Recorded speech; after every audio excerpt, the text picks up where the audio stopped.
السلام علیکم ورحمۃ اللہ وبرکاتہ۔ نحمدہ ونصلی علی رسولہ الکریم، اما بعد فاعوذ باللہ من الشیطان الرجیم، بسم اللہ الرحمن الرحیم۔ ولا تباشروہن وانتم عاکفون فی المساجد، صدق اللہ مولانا العظیم۔ ناظرین کرام،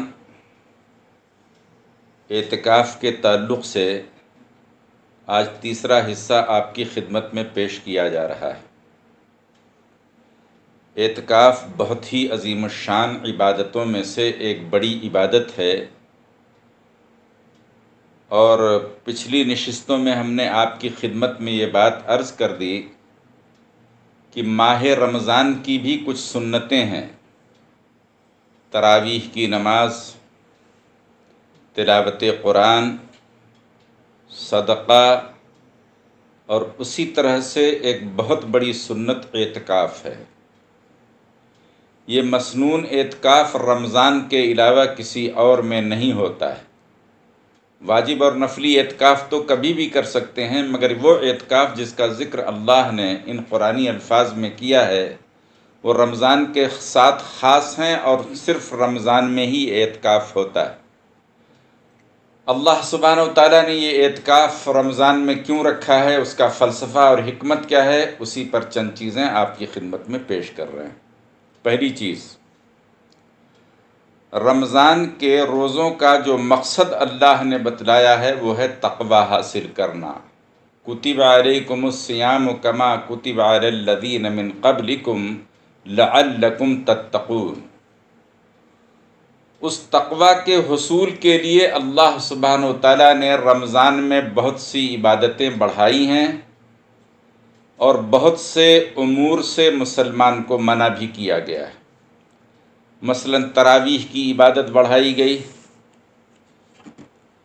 تلاوت قرآن کو مسنون قرار دیا گیا، صدقے کو مسنون قرار دیا گیا، جھوٹ، غیبت، چغلخوری سے انسان کو روکا گیا، بد نگاہی، بد زبانی اور بد کلامی سے بھی انسان کو منع کیا گیا، اور اس کے بعد اس میں مزید اضافے کے لیے اللہ سبحانہ و تعالیٰ نے اعتکاف جیسی عظیم الشان سنت امت مسلمہ کو عطا فرمائی۔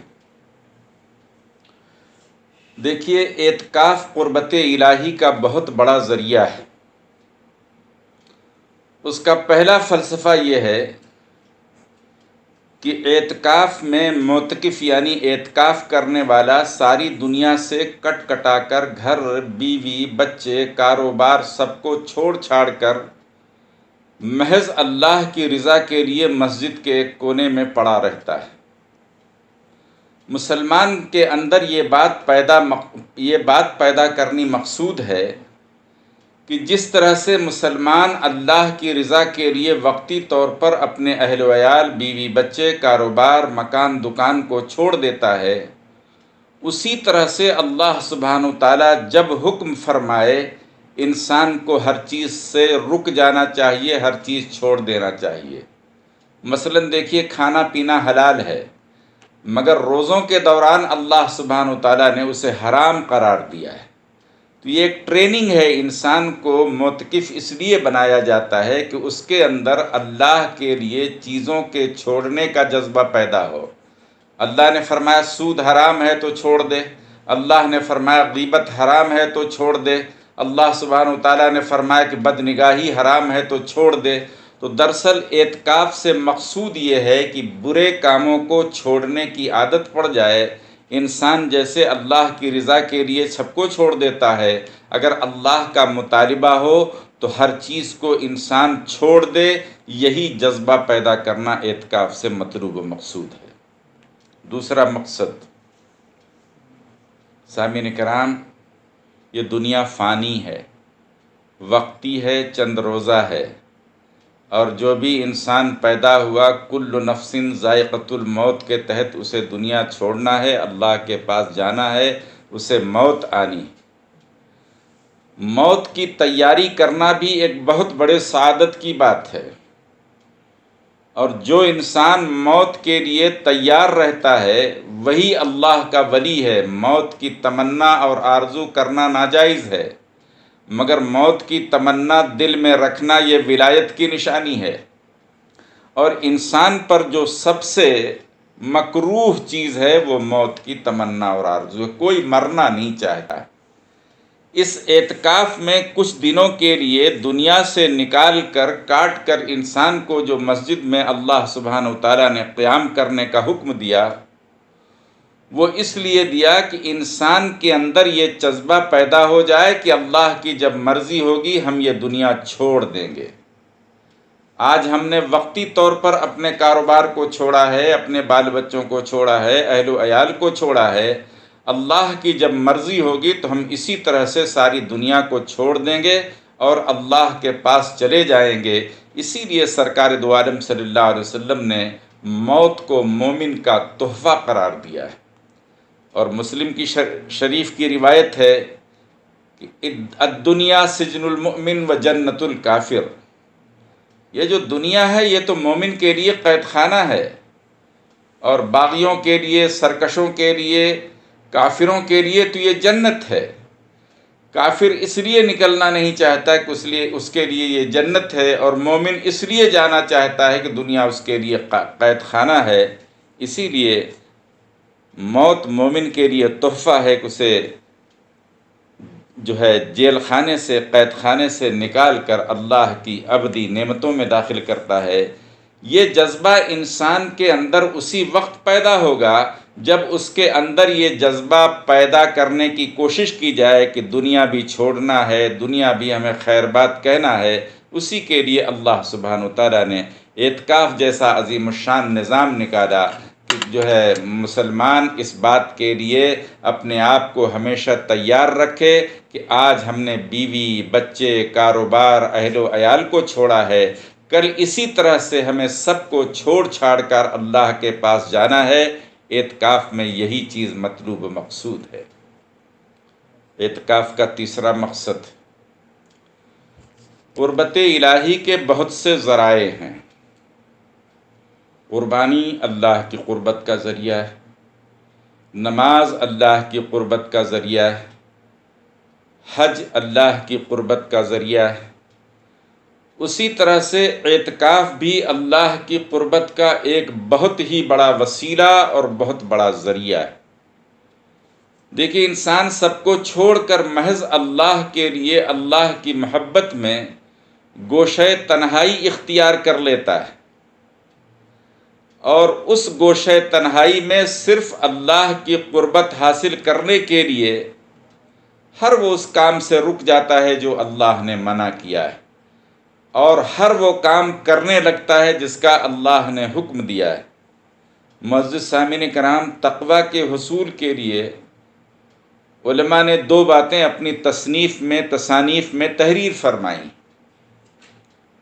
ایک یہ کہ خلوت کہتے ہیں تنہائی کو، اپنے آپ کو کسی تنہائی میں رکھنا، کسی کمرے میں، مسجد میں، یعنی تنہا ہو جانا۔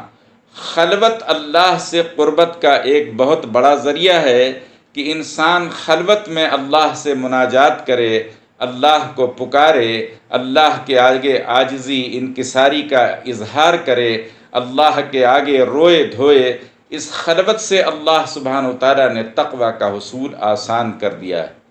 اسی لیے معزز سامعین کرام، سرکار دو عالم صلی اللہ علیہ وسلم اعلان نبوت سے پہلے خلوت میں چلے جاتے تھے، غار حرا میں اللہ کو یاد فرماتے تھے، اور رات کے اکثر اوقات میں، نبوت کے اعلان کے بعد اللہ کے رسول رات کے اکثر اوقات میں خلوت اختیار کرتے تھے، مسجد میں نہیں بلکہ اپنے حجرے میں اللہ کے سامنے مناجات کرتے، نمازیں پڑھتے، دعا کرتے، روتے، گڑ گڑاتے، عاجزی اور بندگی کا اظہار فرماتے۔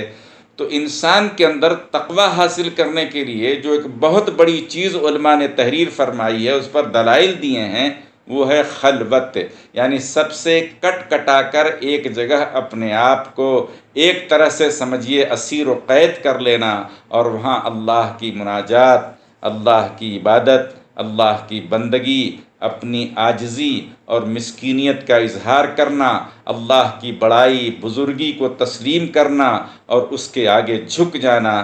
اس سے اللہ سبحانہ وتعالی تقویٰ کا حصول آسان کر دیتا ہے۔ دوسری چیز ذکر الہی، اللہ کے قریب کرنے کے لیے جو دوسری چیز ہے وہ ہے ذکر الہی۔ خلوت کے بعد ذکر الہی، اللہ کو یاد کرنا، اللہ کا ذکر کرنا، اللہ کو پکارنا، اللہ سے طلب کرنا، بس اللہ اللہ کہنا، یہ چیز انسان کو اعتکاف میں بہت اچھی طرح سے حاصل ہو جاتی۔ انسان کے پاس وقت رہتا ہے، پاس میں بیوی بچے نہیں رہتے، آل اولاد نہیں رہتی، کاروبار کا جھنجھٹ نہیں ہوتا، بس اس کے سامنے ایک اللہ کی ذات ہوتی ہے، وہ سوتے بیٹھتے اٹھتے ہر وقت اللہ کو یاد کرتا ہے۔ اب جب یہ دو چیزیں مل گئیں، ایک تو ہے خلوت اور دوسرے ذکر اللہ، تو انسان کے اندر خود بخود اللہ تعالیٰ تقویٰ پیدا کر دیتا ہے، اور یہ دو چیزیں انسان کو اعتکاف سے حاصل ہوتی ہیں۔ نگاہوں کی حفاظت ہوتی ہے، بھائی 10 دن اگر انسان مسجد میں رہے تو ظاہر سی بات ہے مسجد میں کوئی انسان تاک جھانک نہیں کرتا، کہیں جھانکنے تاکنے کے مواقع نہیں ملتے، غیبت نہیں سنتا، غیبت نہیں کرتا، ان ساری چیزوں سے اگر 10 دن بھی انسان اپنے آپ کو محفوظ کر لے تو یہ بہت بڑے سعادت کی بات ہے، اور یہ ساری چیزیں انسان کو اعتکاف میں حاصل ہیں۔ اس لیے اللہ سبحانہ وتعالیٰ نے رمضان کے روزوں میں اور رمضان کے مہینے میں اللہ سبحانہ وتعالیٰ نے اعتکاف جیسی عظیم الشان عبادت مسلمان کے لیے قائم فرمائی۔ اب جو مسلمان اعتکاف کرتا ہے اس کے اندر اللہ سبحانہ وتعالیٰ کسی نہ کسی درجے میں یہ جو ہے جذبہ اور یہ چیزیں پیدا کر دیتا ہے کہ اس انسان کے اندر تقوی کا ایک بیج بو دیتا ہے، جو انسان کے اندر ایک تناور درخت بن جاتا ہے۔ تو معزز سامعین کرام، اعتکاف کا یہ فلسفہ ہے جو اللہ سبحانہ وتعالیٰ نے ایک مسلمان کو عطا کیا ہے۔ اب اس سال کا یہ مسئلہ ہے کہ اس سال اعتکاف اب مسجد میں نہیں ہو سکتا۔ مسئلہ یہ ہے اعتکاف کا کہ وہ صرف مسجد میں ہی ہوتا ہے، وَأَنْتُمْ عَاكِفُونَ فِي الْمَسَاجِدِ، مگر اب وہ اعتکاف مسجد میں نہیں ہوتا۔ اگر یہ کوئی کہے کہ بھائی جمعے کی نماز بھی مسجد میں ہی ہوتی تھی مگر کورونا کی وجہ سے اب اسے گھروں میں بھی جمعے کی نماز ادا کرنے کی اجازت دے دی گئی ہے، تو اعتکاف کی بھی اجازت ہونی چاہیے۔ دیکھیے، جمعے کی نماز کو فرض قرار دیا گیا ہے، اسلام میں جمعے کی نماز فرض ہے۔ فرض کی ادائیگی کے لیے جتنی بھی آخری اور ممکن صورت ہے وہ اختیار کی جائے گی، مگر اعتکاف فرض عبادت نہیں ہے، اس لیے اس کے لیے اصول نہیں بدلے جائیں گے۔ مسئلہ یہی ہے کہ اعتکاف صرف مسجد میں ہوتا ہے، مگر حالات کے تحت اگر انسان اپنے گھر میں کسی کمرے میں اپنے آپ کو محدود کر لے تو اعتکاف تو نہیں ہوگا، مگر اعتکاف کی برکات انشاءاللہ مسلمان کو ضرور حاصل ہوں گی۔ خلوت ہوگی، اللہ کی یاد ہوگی۔ اگر وہ بالکل اعتکاف کی طرح سے اپنے آپ کو کسی کمرے میں بند کر لے، کسی علاقے میں محدود کر لے، تو اگرچہ وہ شرعاً اعتکاف تو نہیں ہوگا، مگر اعتکاف کے جو ثمرات و برکات ہیں، جو انوارات ہیں، وہ انسان کو یقیناً ملیں گے، بشرطے کہ وہ اعتکاف کے پورے قانون پر عمل کرے، اس کمرے سے باہر نہ جائے، اس کے اندر کوئی لایانی بات نہ کرے، وغیرہ وغیرہ جو اعتکاف کی شرائط ہیں، جو اس کے مسائل ہیں، جو آپ کے خدمت میں ہم نے پہلے بھی بیان کر دیا ہے۔ اگر ان اصول کی رعایت کرتے ہوئے اپنے گھر میں اپنے آپ کو محدود رکھ لیتا ہے، اپنے گھر میں اپنے آپ کو مقید کر لیتا ہے، تو تنہائی حاصل ہوگی، خلوت حاصل ہوگی، اللہ کا ذکر ہوگا، تہجد کی نمازیں ہوں گی، قرآن کی تلاوت ہوگی، بد نظری سے حفاظت ہوگی، غیبت سے، چغلی سے، سننے سنانے سے انسان محفوظ رہے گا، تو جو ثمرات ہیں، جو برکات ہیں، انشاءاللہ وہ حاصل ہوں گے۔ اگر مسجد میں اعتکاف نہیں ہو رہا ہے تو اپنے گھر میں اعتکاف کی ایک عملی شکل یہی ہے، ایک ملتی جلتی شکل یہ ہے، یہ اعتکاف نہیں ہے کہ انسان اپنے گھر میں وہ عمل کرے، اللہ کی ذات سے امید رکھے، تو اللہ تعالیٰ اگرچہ اسے اعتکاف میں تو شمار نہیں کرے گا، مگر اعتکاف کی جو عبادتیں ہیں اور ان کے جو ثمرات ہیں وہ انشاءاللہ مسلمان کو حاصل ہو جائیں گے۔ اس لیے آپ سے گزارش ہے کہ اپنے گھروں میں محدود ہو کر ایک تمثیلی اعتکاف کیجئے، جو اعتکاف تو نہیں ہوگا اور اعتکاف کا جو اجر و ثواب ہے وہ آپ کو نہیں ملے گا، مگر جو اعتکاف کے ثمرات ہیں وہ آپ کو حاصل ہو جائیں گے۔ اللہ سبحانہ وتعالیٰ سے دعا ہے کہ اللہ تعالیٰ ہم سب کو عمل کی توفیق عطا کرے۔ وآخر دعوانا ان الحمد للہ رب العالمین۔